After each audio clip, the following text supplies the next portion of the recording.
Germany अक्टूबर fest के हवाले से मशहूर है, जो आलमी सतह पर बियर का सबसे बड़ा फेस्टिवल है। यहाँ वाइन भी शौक से पी जाती है। इस मुल्क में 15 बरस तक हर रोज एक नई बियर से लुत्फ लिया जा सकता है।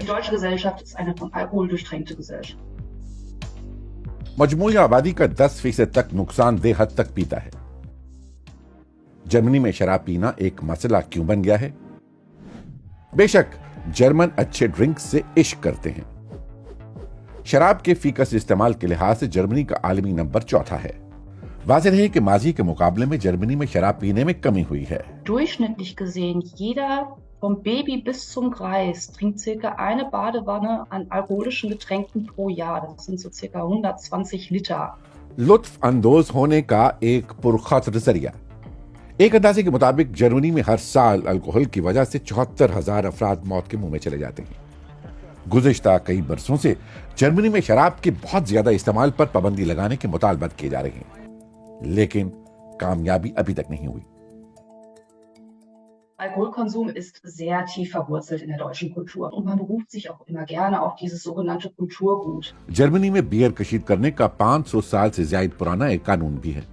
लोग रोजाना दफ्तर से छुट्टी के बाद एक दूसरे को कहते हैं फायरअबend बियर, यानी कि शाम की बियर एंजॉय कीजिएगा। Alkoholkonsum ist normal, Alkoholkonsum ist gewollt, Alkoholkonsum ist gesellschaftlich sehr akzeptiert.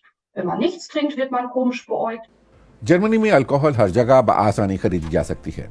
कोई भी वक्त हो, ये कहीं न कहीं से मिल ही जाती है। दीगर अशिया के मुकाबले में इसकी कीमत भी कम है। किसी सुपरमार्केट में मिल्क पैक 1 यूरो का मिलता है, एक बियर की बोतल की कीमत भी इतनी ही होती है। जर्मनी में शराब की मसनूआत पर टैक्स भी कम है। वाइन पर तो बिल्कुल कोई टैक्स है ही नहीं। जर्मनी में अल्कोहल इंडस्ट्री बड़ी रकूम कमाती है। जर्मनी बियर एक्सपोर्ट करने वाला चौथा बड़ा मुल्क है। तो समझ गए ना कि ये इंडस्ट्री नहीं चाहती कि जर्मन कम पिए। सियासतदान सख्त कानून बना सकते हैं, लेकिन बहुत से तो बियर की मशहूरी करते दिखाई देते हैं। Es ist ja eine Lobbytätigkeit zwischen den Ministerien und auch zwischen den Parteien, wobei ich den Eindruck habe, die sind sich beim Thema Alkohol alle ziemlich einig, nämlich, dass sie sagen, da drehen wir lieber nicht dran, weil das macht uns unsympathisch und kostet uns Wähler.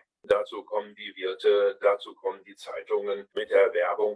Das heißt, es ist eine ganz breite Allianz, die dort geschmiedet worden ist, um dafür zu sorgen, dass der Alkoholkonsum in Deutschland nicht weiter zurückgeht. जब बात आती है alcohol industry पर, तो वो कहती है कि सार्फिन को खुद ही जिम्मेदारी का एहसास करना चाहिए। तो जर्मनी में लोग काम क्यों कर पिए?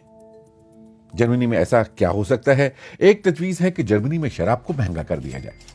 यह साबित शुदा फार्मूला है कि कीमत बढ़ेगी तो तलब भी कम हो जाएगी और शराब नोशी की वजह से होने वाले नुकसान भी। एक और अहम बात कि इसकी दस्तयाबी को थोड़ा मुश्किल बना देना चाहिए, यानी कुछ मखसूस औकात और जगहों से ही ये खरीदी जा सके। Das sind so kleine Bausteine, die sich zum Ganzen fügen und die den Konsum auch einschränken würden und auch damit die Probleme mit einschränken würden. Das ist wirklich nachgewiesen und ja, evidenzbasiert. बेशक इससे सेहत आमा के मसाइल भी जुड़े हैं, लेकिन पुरानी आदत आसानी से खत्म नहीं की जा सकती।